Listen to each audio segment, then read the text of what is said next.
indoor multi-robot patrol for robots using the Bloomier context dissemination framework.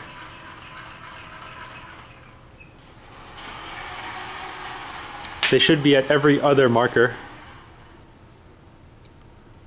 which they are at. And then they take their time to synchronize, then 2 of them are now moving. Okay, now the other 2 are moving. Okay. Well, this is not the kind of results I want. No, but I mean, this is real world. Now it's time to figure out why and then optimize.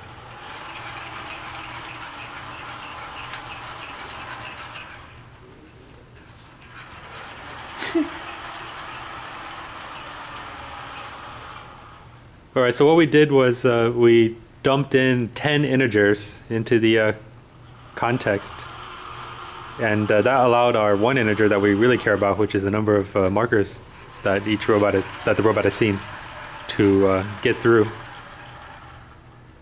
Now, I don't think adding those 10 integers would cause this big of a slowdown, so it's not that.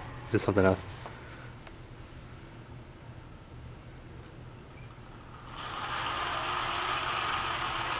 And every now and then, one of them just just it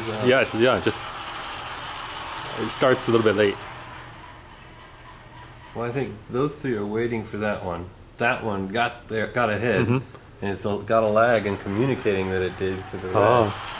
There's just a lot of latency for some reason. I think. We're still using broadcast, right? We're not doing the fancy, forward-backward communication.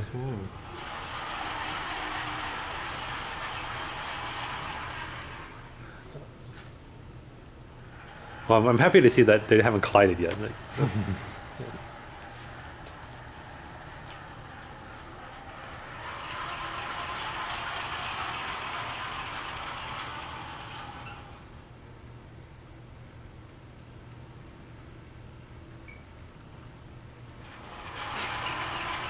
okay, after this, we're going to rerun this test so I can get the whole thing on video. Okay. And then we'll do a labeled one. And then we'll figure out how to optimize. What do you think? Sure.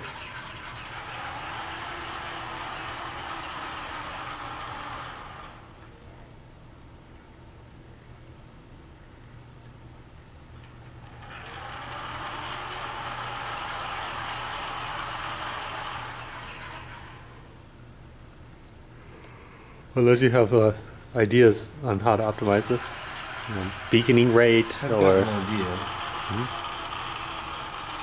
Strategy for encoding. Actually, to crank tau down to 1. Ah, okay. So because tau is now what, 3? You think that might be causing flooding?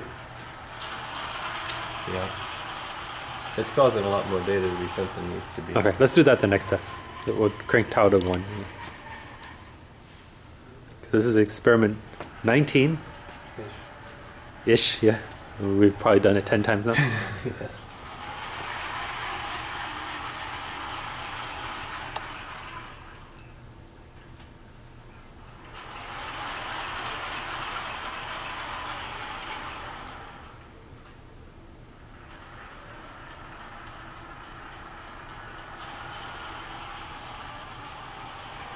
I find it very interesting that it's always like 3 of them moving and then 1 of them not, and then 1 of them moving and 3 of them not. And then they all stop, and then they're all going to start at roughly the same.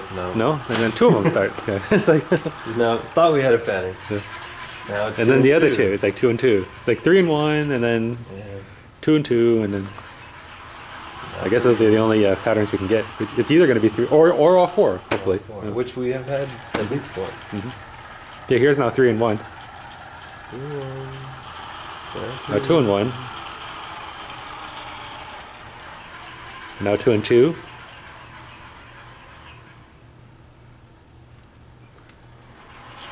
Now 3 and 1. Oh no, not 4.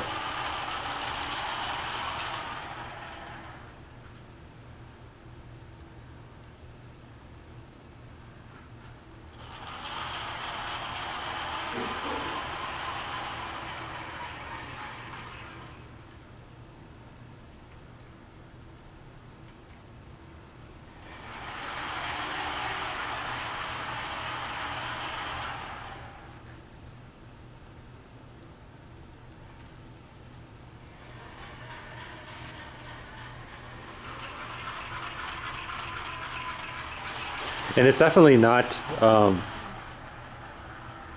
It's not like one of them moves and then the rest don't. It's like it's spread out. It's like one of them moves, and then while that's moving, another one starts moving, and then while that moves, another one starts moving.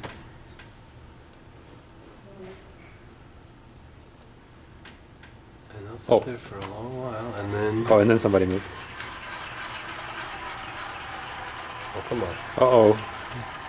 Uh-oh. Oh. And it happened. And we do have a collision. And we're gonna have another. Or we probably won't, actually.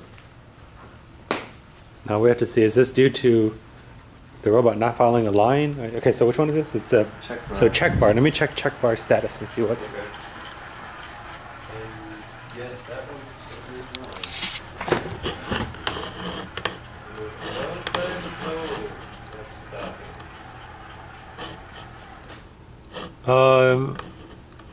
Is check bar still on? You can check that LED in the front. It is not. Okay, so check bar shut off mid-experiment, which will explain why it stopped. I'm guessing it probably ran out of batteries.